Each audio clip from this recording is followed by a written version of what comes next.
Well, it was bound to happen, my friends. My channel has grown exponentially and I'm starting to earn tons of money. It has a bigger budget now to do things with, and I'm starting to notice that I'm turning into that sucker who buys the newest and best stuff on launch day. You know that person, right? That's me now. And I'm totally rolling in the dough too. That's why I can do it with all like $241.17 on PayPal. Which brings me to today's news, and I haven't done one of these in a while, but nonetheless, let's start with the Google Pixel event yesterday. After watching the presentation, I realized that even though I'm laughing all the way to the bank with my $241, I can't afford any of their products. Okay, real quick rundown.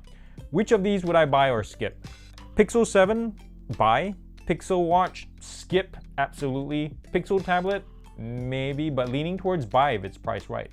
Pixel 7 Pro undercuts the Apple 14 Pro and S22 Ultra price-wise at $900 for the equivalent 128 gig version. If you were to buy a new Pixel though, I think the best deal would still be the regular 7, which is a whole 1/3 cheaper than the Pro. Yeah, and I don't know about you, but $300 extra for a slightly better camera package and an arguably better display doesn't sound too justifiable to me. But I guess only the full review of the whole 7 would tell, right? Which is why I pre-ordered a 7 Pro to test for you guys. Yes, that's how nice I am.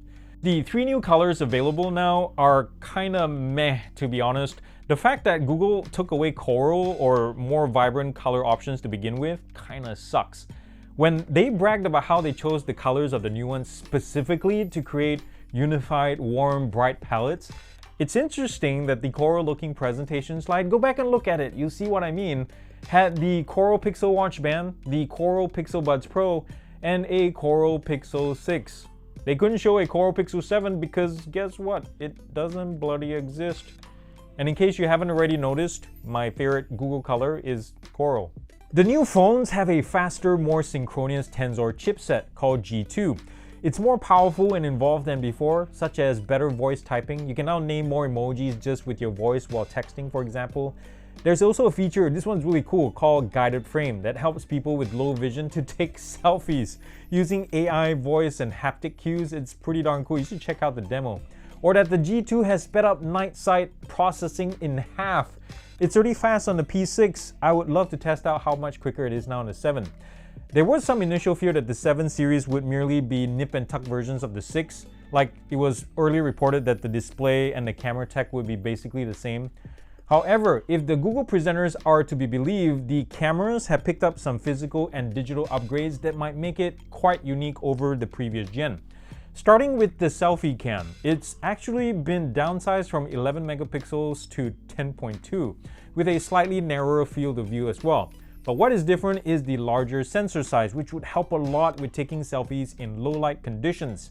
The ultra wide has a wider angle now at 126 degrees compared to 114 degrees on the 6. That's a big jump. Still, one of the biggest yet expected news related to the ultra wide is called macro focus for those extreme close-ups of your pets or random insects. Stop harassing them already, dang it. Another big add is also zoom in the telephoto lenses, which now offer 5 times optical zoom, 10 times hybrid, and 30 times super res zoom, in which the G2 Tensor plays a big part with stabilization at that zoom range, computational photography, and processing as well. Video recording borrows a feature from Apple, which Google themselves call cinematic blur. If you like bokeh in your videos, this might be a cup of tea, guys. I'm personally not 100% sold yet on the effectiveness of the whole computational blurring of the background thingamajig, because in the presentation sample, I thought I saw some weird artifacts around the guy on the canoe. Go back and watch it. I might be mistaken, but I could have sworn I saw something going on there. In terms of video recording too, there's also support for 10-bit HDR video now, but I hope this is a toggleable option, otherwise videos will eat up your storage space like nobody's business. With the Pixel Watch, between all the huff and puff about its elegant design and the cohesive role it plays in the Google ecosystem, when I heard that it's a one-day battery device, 24 hours tops the guy said, I was immediately like, nope, not for me. Another problem is Fitbit integration. If you want to fully utilize the service, you have to fork up more for the privilege. Yes, there's a monthly Fitbit paywall, so just nope. And the bezel, it yells mid-range like nothing else. So again, nope, not for me. Oh, another thing too, I thought proprietary bands were an Apple thing, but Google is doing it too. Sure, they look nice and all, but that means you can't swap straps between different watches. So sorry, nope again. That being said, I'm not gonna discount the whole thing altogether. I might get around to reviewing the watch for this channel at some point. Who knows? There could be a compelling reason or two to own one of these things. I'm excited about the Pixel tablet. It's coming in 2023 sometime, and the only real specs known about it is it'll have the G2 Tensor chip as well, and what looks like a 10-11-inch display. I still have a lot of questions about it, like how much will it cost, or since it uses Pogo connectors on the back panel to connect to the speaker dock stand, does that mean you can't use a case with it?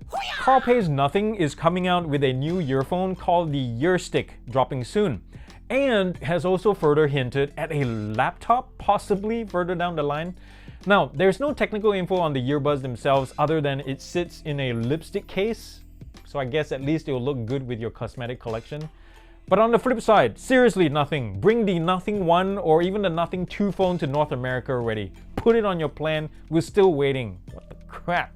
Sometime last year, I reported on the smart home standard called Matter. The purpose behind it was to have a universal standard for smart home products that you buy so that the different brands work together in one ecosystem.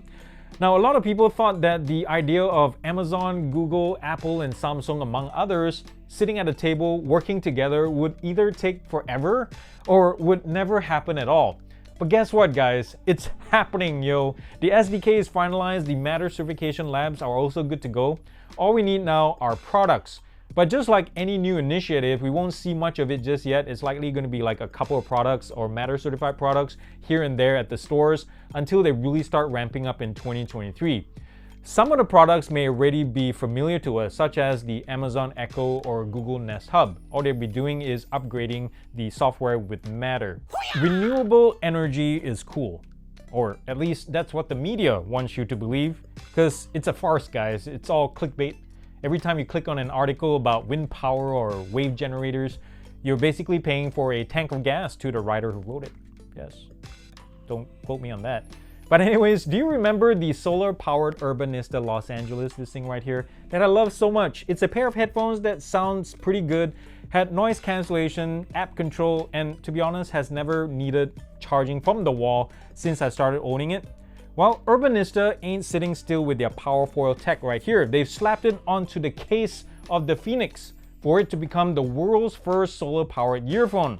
It's a STEM-style device with noise cancellation, customization through their Urbanista app, IPX4, multi-point, Bluetooth 5.2. It's really not bad, although the asking price, $150, might be a little steep. $100? Yeah, I'll totally take it. Now, on the side note, the case kind of looks like a toilet seat, doesn't it? Well, that's it for today's news. Thank you so much for watching this. I hope to see you all the next time. Show your support. Thumbs up if you like this video. Comment nicely down below. Subscribe to this channel. Visit my Patreon page and also the Super Thanks button if you'd like to send me some money for coffee or tea or something. That'd be nice. And also remember to do something loving and kind for somebody in this world, because guess what? The world needs it more than ever, and it starts with you. I love y'all very much. Peace out.